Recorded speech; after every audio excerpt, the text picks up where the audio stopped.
네, 오늘 보실 말씀은 누가복음 17장 26절에서 30절까지의 말씀입니다. 누가복음 17장 26절에서 30절까지의 말씀입니다.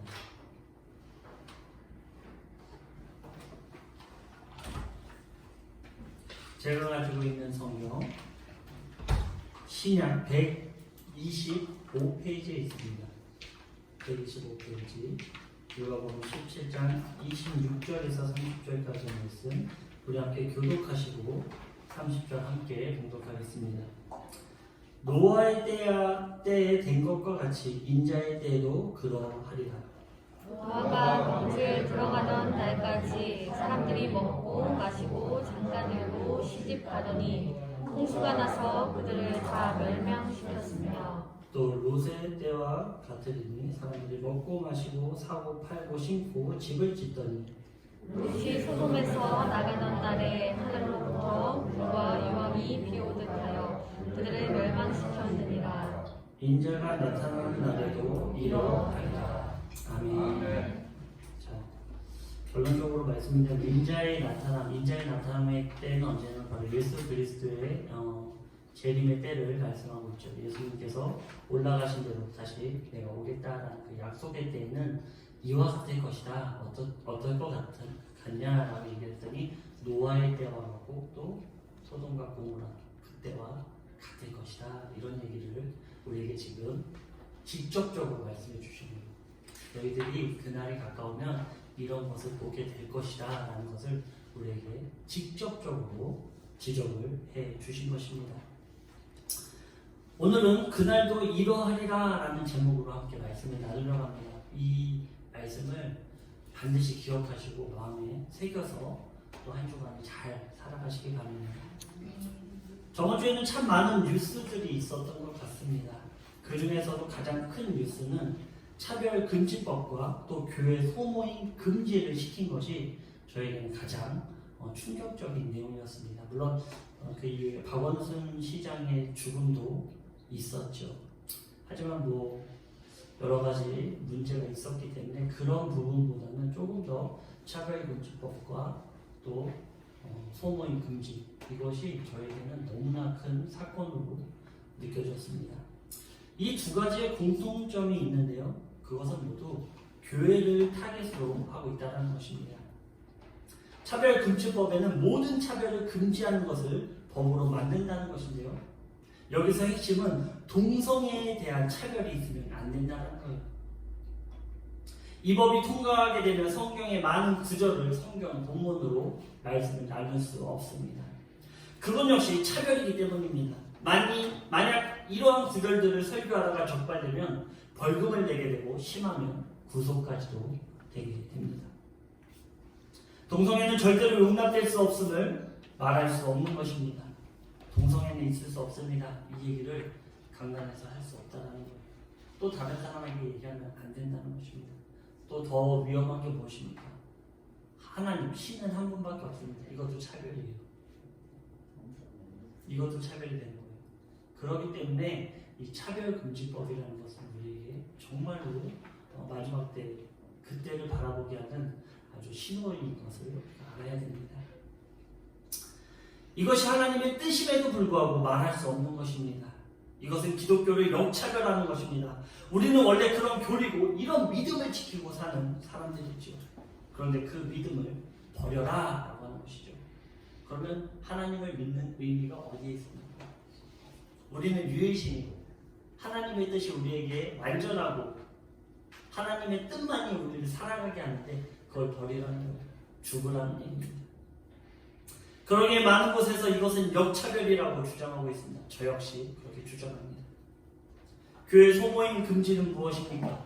마치 출애굽 당시 이집트 바로와 같다는 거예요. 너희는 예배는 드리지만 다른 모임은 일치하지 말라는 것입니다. 출애굽기 10장 10절에서 11절은 우리에게 이렇게 기록하고 있습니다. 바로가 그들에게 이르되 내가 너희와 너희 어린 아이들을 보내면 여호와가 너희와 함께함과 같으리라. 보라, 그것이 너희에게는 나쁜 것이니라. 그렇게 하지 말고 너희 장정만 가서 여호와를 섬기라. 이것이 너희가 구하는 바니라. 이에 그들이 바로 앞에서 쫓겨납니다. 무슨 얘기입니까? 예배를 그래 너네는 그냥 가서 예배만 드리고 와. 다른 건 다 놓고 가. 타협하라는 거죠. 예배가 가장 중요한 것은 맞지만 교회는 교제를 통해 성장하는 곳입니다. 성경의 여러 많은 내용들에 교제가 중요하다고 나와 있어요. 그런데 교제를 못하게 한다면 어떻게 될까요? 전혀 교류가 없고 연합이 없으므로 예배마저도 위협을 받게 되는 것입니다. 출애굽기 10장 24절에서 26절의 바로는 적당히 타협할 것을 계속해서 요구합니다. 너희들의 신앙에 적당히 타협하는 거예요. 예배 드리면 됐잖아. 공예배 드리면 되지 뭘 더 바래. 지금 이 얘기를 소모임 금지를 한다는 게 바로 이거와 같다는 거예요. 니네 예배는 드리게 해주잖아. 공적 예배는 드리게 해준다는데 왜 불평불만하는 거야 도대체? 그것으로 세상으로부터의 의견을 동조받아 그 외의 모임을 갖게 되면 세상으로부터 큰 질타를 받게 만드는 것이죠. 예수 그리스도의 이름으로 말미암아 세상으로부터 미움을 받을 것이다. 마태복음 24장에 예수님께서 마지막 때가 이르러 그런 일이 있을 것이다. 무슨 반박이 더 필요합니까? 무슨 증거가 더 우리에게 필요한 것입니까? 왜냐하면 이렇게 타협하다 보면 결국 나가고자 하는 의지를 꺾을 수 있기 때문입니다. 코로나19 심각 단계로 격상되었을 당시에 많은 교회는 온라인으로 예배를 드릴 수밖에 없었죠. 저희 영문 역시 그랬습니다. 그런데 놀라운 사실은 온라인으로 드리는 인원이 예배당에 와서 드리는 인원의 60%도 안 된다는 사실이에요. 그런데 이보다 놀라운 사실은 한동안 온라인 예배 이후 현장 예배가 재개됐습니다. 그런데 그들의 발걸음이 신나거나 또 가볍지 않았다는 거예요. 무슨 말입니까? 아마 그들의 마음속에 이런 고백들이 있었을 것입니다. 또 제가 실제로 이런 고백들을 들었습니다. 제 주변에 많은 사람들, 많은 친구들이 실질적으로 이런 고민을 저한테 해왔다는 거예요. 막상 가려니 오랜만에 가려니 귀찮았다는 거예요. 계속 온라인으로만 예배 드릴까 마음에 그런 타협의 점이 생겼다는 것입니다. 이것이 바로 사단이 원하는 거예요. 적당히 타협하는 인생, 적당히 거리 두고 하나님을 믿는 인생, 그것이 바로 사단이 가장 원한다는 것이죠. 물론 아무 의미 없이 형식적으로 예배를 드리는 것을 하나님은 아주 싫어하세요. 우리가 이 자리에 지금 앉아있지만 하나님을 바라보지 않는 그 위치 가운데 하나님 전혀 기뻐하지 않으세요. 하나님은 그것에 대해 반드시 내가 마지막 때 너희들에게 보응하겠다. 반드시 내가 너희들을 심판할 거야. 그때 가서 후회하지 마라. 하나님은 성경에 많이 말씀하고 계세요. 신령과 진정으로 드려지는 예배, 신령과 진정으로 나의 마음을 담지 않는 예물은 금액이 중요하잖아요. 금액이 절대 중요하지 않습니다. 내가 얼마를 드리냐가 하나님 앞에 중요한 게 아니라 내가 얼마큼 하나님께 마음을 드리냐가 중요한 거예요. 근데 현재 사회가 물질 만능 사회로 타락해버리니까 교회에서도 그런 일들이 일어나고 있는 것입니다. 예물은 정말 중요해요. 제사 때 예물이 없다는 것은 제사 자체가 필요가 없다는 것이죠. 그런데 하나님께서 말씀하시는 건 무엇입니까? 그 예물조차도 마음이 들여지지 않는 그런 예물은 하나님께서 받지 않으시겠다는 거예요. 니네들이 아무리 많은 예물을 나한테 갖고 와도 내가 필요 없다는 거예요. 세상 만물이 내 것이고 우주 만물이 내 것인데 내가 그 예물 받지 않겠다는 것입니다. 예배도 마찬가지입니다. 너희들이 힘써서 나에게 예배하지 않겠느냐? 안 하면 상관없다. 하지 말아라 그래요. 예수님이 예루살렘에 입성할 당시에 사람들이 호산나 다윗의 자손이요 종려가지를 흔들면서 예수님을 맞이했죠. 서기관과 바리새인들은 그것이 좋지 않아 보였습니다. 그들을 잠잠하게 하라라고 했습니다. 예수님이 뭐라고 하십니까?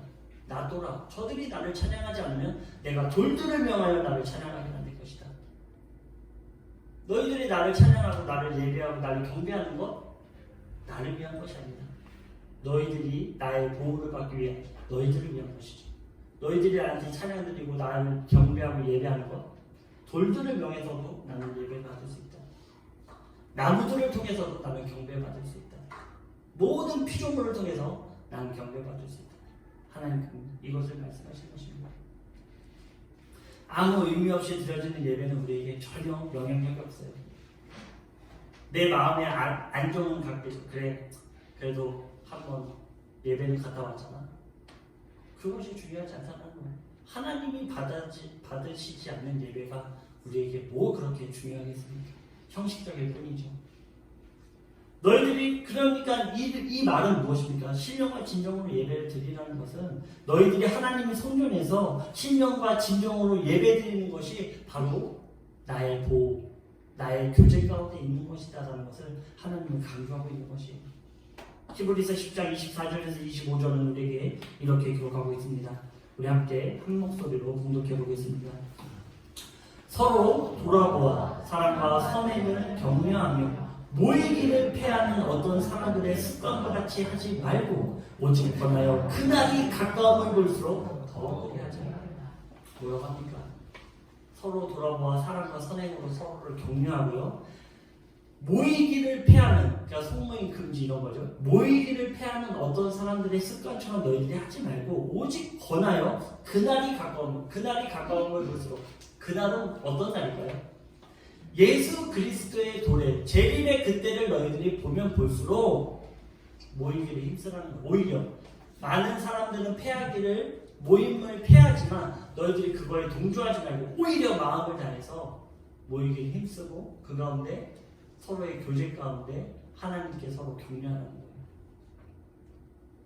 많은 부분들이 있어요. 우리는 꼭 접촉으로만 생각하는데요. 전화통화도 있고요. 그렇죠. 화상으로도 있고요. 너무 많습니다. 제가 말하는 것은 방역을 신경 쓰지 말아라. 국가에서 말하는 거 전혀 귀뚱으로 듣지 말아라. 이런 내용이 아니에요. 우리의 마음의 본질적인 것을 얘기하고 있는 거예요. 행위적인 부분입니다. 물론 행위도 너무 중요해요. 눈의 성전도 중요합니다. 하지만 하나님께서는 마지막 때 지혜를 강구하라고 하죠. 지혜가 필요한 것입니다.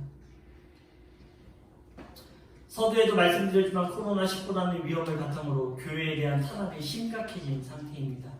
기독교 윤리 실천 운동 백종국 이사장이라는 사람이 이런 제목으로 인터뷰를 했습니다. 교회에 못 가서 걱정, 집에서 예배하면 그 집이 바로 교회. 이 타이틀을 가지고 인터뷰를 했어요. 어떻게 보면 참 이상적인 말이죠. 그리고 세상으로부터는 환영받는 말입니다. 사실이에요. 하지만 현실이 이와 같을까요? 현실은 그나마 예배라도 드리던 영혼들이 이 예배 자리도 나가버리는 현실이 있다는 거예요. 이런 징후는 곳곳에서 나타나고 있습니다. 우리가 정말 신령과 진정으로 가정에서 정말로 마음을 다하여 뜻을 다하여 하나님을 예배하면 너무나 좋죠. 근데 과연 그것이 날처럼 쉽습니까? 날처럼 그렇게 가능했습니까? 이상적인 말로 사람들을 홀리고 세상으로부터 인기를 받는 것에 그칠 뿐입니다. 20대의 바로는 너무나 정확히 알고 있었습니다. 바로는 너무나 잘 알고 있었어요. 무엇을요? 이들이 적당히 타협하는 순간 자신이 통제할 수 있다는 것을 알았습니다. 계속해서 타협각을 던지고 있어요. 이렇게 하자, 저렇게 하자. 그러기에 예배에 대한, 즉 하나님 경배에 대한 것을 적당히 타협하라고 제시한 것입니다. 그런데 놀라운 사실은 예수 그리스도 다시 오심 그 마지막 때에는 모이기를 패하는 일들이 일어날 것이다 라고 기록하고 있죠. 이 사실을 우리에게 적나라하게 지적해주고 있고 또 그 지적하신 가운데 우리가 그것을 실제로 경험하고 있습니다. 베드로전서 5장 8절에서 9절입니다. 근신하라 깨어라 너희 대적 마귀가 우는 사자같이 두루다니며 삼킬 자를 찾나니 너희는 믿음을 굳게 하여 그를 대적하라. 이는 세상에 있는 너희 형제들도 동일한 고난을 당하는 줄을 압니다. 방역과 안전 그리고 모든 지침 너무도 중요합니다. 그리고 타인을 위한 배려로 잘 지키는 것이 또 중요하죠. 하지만 우리는 시대를 분별하고 그에 맞는 지혜를 탐구하는 것이 반드시 필요하다는 것입니다. 세상에 많은 곳들은 많은 소모임이 있습니다. 그리고 실제로 그곳에서 더 많은 감염이 진행되고 있죠. 그런데 유독 교회만 안 된다는 것입니다. 세상의 악은 선을 대적합니다. 우리가 이런 일들을 볼수록 더욱 하나님의 존재를 확신하시고 믿음을 견고히 하시길 주님의 이름으로 권면드립니다. 아멘. 그런데요, 오늘 주제는 소모임 금지가 아니죠. 바로 차별금지법입니다. 공예배에서 저의 입장을 정확히 말씀드리자면 저는 차별금지법을 절대로 반대합니다. 우리에게 성은 남성과 여성만이 존재합니다. 동성애는 있을 수 없는 일이며 있어서도 안 될 일입니다. 그런다고 해서 동성애자들을 모두 미워해야 할까요? 저는 그 반대라고 생각해요. 그 영혼을 위해 기도하며 온전함을 찾게 도와주며 구원받는 사람들로 변화시키는 것이 중요하다는 것. 그들도 죄인이지만 결국엔 하나님의 구원을 필요로 하는 존재들입니다. 하나님의 사랑을 갈구하는 존재들이에요. 그렇기 때문에 그들을 미워해서는 안 되죠. 그러나 그것을 법으로 법죄해서 절대로 안 됩니다. 하나님은 마지막 때에 관련해서 많은 말씀을 주셨습니다. 그런데 대부분의 말씀 가운데 지적하는 두 가지의 사건이 있는데 하나는 바로 노아의 사건, 또 하나는 바로 소돔과 고모라 때의 사건을 하나님은 마지막 때를 설명하면서 반드시 이 두 사건을 가지고 오십니다. 오늘 본문도 이와 같았죠. 노아의 때는요, 무분별한 이성의 타락이었다면 소돔과 고모라는 동성의 타락이었습니다. 동성애의 기원은 꽤나 오래된 것 같습니다. 당시 소돔과 고모라뿐 아니라 타 지역에서도 이런 죄악은 있었습니다. 그런데 유독 소돔과 고모라가 망할 수밖에 없었던 중요한 이유가 있습니다. 우린 이걸 알아야 돼요. 왜 많은 지역도 이런 범죄함이 있었는데 유독 소돔과 고모라만 멸망하게 되었는가? 그 이유가 있다는 거예요. 창세기 19장 4절에서 5절은 이렇게 기록하고 있습니다. 그들이 눕기 전에 그 성 사람 곧 소돔 백성들이 노소를 막론하고 원근에서 다 모여 그 집을 에워싸고 롯을 부르고 그에게 이르되 오늘 밤에 내게 온 사람들이 어디 있느냐 이끌어내라 우리가 그들을 상관하리라. 하나님의 두 천사가 저녁 때 소돔의 죄악을 확인하기 위해 그 성에 들어갑니다. 그때 성문에 앉아있던 롯을 만나게 되고 롯의 초대로 그 집에 방문하게 됩니다. 그리고 무교병의 식사를 대접받고 이제 쉬려고 하는데 그때 밖에서 많은 군중의 소리가 들려왔다는 거예요. 그리고 그 군중들이 모인 이유를 말하고 있는데 그것이 바로 남자인 군중들이 남자 손님들을 단체로 욕보이겠다라고 말하고 있는 것입니다. 이 구절만 봐도 얼마나 성적으로 타락해 있는 상태인가를 우리는 가늠해 볼 수 있죠. 이것으로 끝이냐? 그게 아니에요. 더 놀라운 점은 노소, 즉 어른이나 청년이나 할 것 없이 모두 이런 일을 자행하기 위해 왔다라는 것입니다. 이들의 당당함 가운데 부끄러움이나 죄책감은 전혀 찾아볼 수 없죠. 어른이라는 것은, 즉 원로라는 것은 질서에 대한 기준을 잡아주는 역할을 합니다. 그런데 그 원로들도 젊은이들과 같이 그곳에 함께 앉아 있었다는 것이죠. 그곳에 동조하고 있었다는 것입니다. 이곳은 동성애와 성폭행이 법으로 보호를 받고 있다는 완벽한 증거를 우리에게 제시하고 있는 것입니다. 소돔에 한두 명만 모인 게 아니고 많은 군중이 모입니다. 바로 이러한 점이 하나님으로 하여금 심판을 하시게 만든 것입니다. 동성애는 인류의 아주 오랜 역사를 가지고 있습니다. 이것은 하나님의 창조의 섭리를 거스리는 것이죠. 사단이 좋아하는 것입니다. 로마서 1장 26절에서 27절은 우리에게 이렇게 기록하고 있습니다. 이 때문에 하나님께서 그들을 부끄러운 욕심에 내버려 두셨으니 곧 그들의 여자들도 순리대로 쓸 것을 갖고 영리로 쓰며 그와 같이 남자들도 순리대로 여자 쓰기를 버리고 서로 향하여 음욕이 부릴 듯하며 남자와 더불어 부끄러운 일을 행하여 그들의 그릇 때문에 상당한 보응을 그들 자신이 받았느니라. 동성애의 끝, 즉 심판의 날에는 반드시 이것이 법죄화되어 보호를 받는다는 거예요. 바로 소돔과 고모라가 이러한 일들이 자행됐다는 것입니다. 법적으로 아무도 처벌받지 않는, 오히려 그것이 합법화됐다는 것이죠. 하나님의 때가 되면 때는 이와 같이 소돔과 고모라 같은 세상이 될 것임을 하나님은 누누이 많은 성경 구절들을 통해 우리에게 알려주고 있습니다. 즉 차별금지법 같은 악법이 언젠가는 법죄화 되겠죠. 하나님의 뜻 가운데. 왜냐하면 악이 창궐하는 세대가 돼야 예수님이 오시기 때문입니다. 언젠가는 되겠죠. 하지만 우리는 복음을 온전히 전하기 위해서 최대한 이 법을 반대해야 합니다. 그리고 할 수 있는 대로 법죄화를 늦춰야만 될 것입니다. 그리고 소돔과 고모라의 심판이 우리에게 주는 경고가 하나 또 있습니다. 이 법죄화가 되면 얼마나 위험한 때인가. 물론 믿는 우리들에게는 고통의 때는 아닐 수 있습니다. 하나님께서 우리를 부르신 날이 분명히 있기 때문입니다. 그 고난에서 우리를 건지시겠다라고 하나님 우리에게 약속해 주셨기 때문이죠. 그런데 그날이 가까울수록 우리가 두려워야 될 것이 하나 있어요. 여기서 주는 교훈, 반드시 우리가 알아야 될 것이 있다는 것입니다. 그것이 무엇입니까? 이제는 세대가 점점 더 복음을 전하기 어려운 시점에 와 있다는 거예요. 앞으로는 늦었다 생각하고 복음을 전하려 하지만 그것이 여러 가지 이유로 통제받게 될 것입니다. 이제 조금 더 가면요, 여러 가지 이유로 복음을 전하는 것이 어려워질 거예요. 우리가 하고 싶어도 복음 전할 수 없습니다.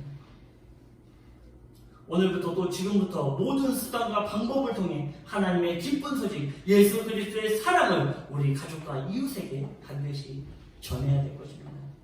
이제는 하나님의 복음을 전하는, 복음이 점점 사그러드는 그런 시대가, 이제는 교회의 시대가 막을 내리는 때가 올 것입니다. 사실이에요. 목회자 거짓말하지 않습니다. 반드시 기억하시길 바랍니다. 이것이 먼저 믿는 우리에게 주신 사명이요 또한 명령입니다. 우리는 마지막으로 말씀 한 절 같이 봉독하시고 함께 기도하도록 하겠습니다. 누가복음 17장 33절에서 35절입니다. 우리 함께 한 목소리로 봉독하도록 하겠습니다. 무릇 자기 목숨을 보존하고자 하는 자는 잃을 것이요 잃는 자는 살리리라. 내가 너에게 이르노니 그 밤에 둘이 한 자리에 누워 있으매 하나는 데려감을 얻고 하나는 버려둠을 당할 것이요 또 여자가 함께 맷돌을 갈고 있으매 하나는 데려감을 얻고 하나는 버려둠을 당할 것입니다. 아멘. 하나님의 때는 우리에게 가까이 와 있습니다. 또한 우리가 죽어서의 천국과 지옥이라는 장소적인 개념은 반드시 우리에게 있습니다. 나중에 이것에 대한 의심이 있었으면 후회해도 소용없어요. 반드시 하나님의 나라, 영원한 행복 가운데 거하는, 우리가 영원히 거해야 될 거처는 마련되어 있다는 것. 반대로 하나님을 반대하고 예수 그리스도에 대한 믿음을 저버렸다면 예약된 곳이 어디겠습니까? 예약되어 있는 곳이 어디입니까? 우리 고등님들은 하나님의 이 온전하신 말씀을 부여잡아 하나님의 나라에 들어가 영원한 행복을 맛보시고 주님의 이름으로 축원드립니다. 아멘. 함께 기도하겠습니다. 능력의 하나님 아버지 감사합니다. 때가 가까울수록 사단은 더욱더 힘을 갖고 저희들을 미혹하며 믿음에서 떠나게 하며 타협하게 하는 모습을 바라보게 됩니다. 하지만 그날의 가까움을 볼수록 우리는 믿음을 더욱더 굳건하게 할 수 있게 도와주시고 하나님의 나라를 소망함으로 하루하루를 열심을 다하여 살아갈 수 있도록 주님께서 인도하여 주시옵소서. 아멘. 아버지, 우리가 이제는 때가 얼마 남지 않았습니다. 우리의 입술을 열어 복음을 전할 수 있게 도와주시고 죽어가는 가족들과 친인척들을 위해 또 주변의 지인들을 위해 저희들이 그 복음을 전할 수 있도록 주님께서 함께하여 주시옵소서. 아멘. 사랑이 많으신 예수 그리스도의 이름으로 감사하며 기도드렸습니다.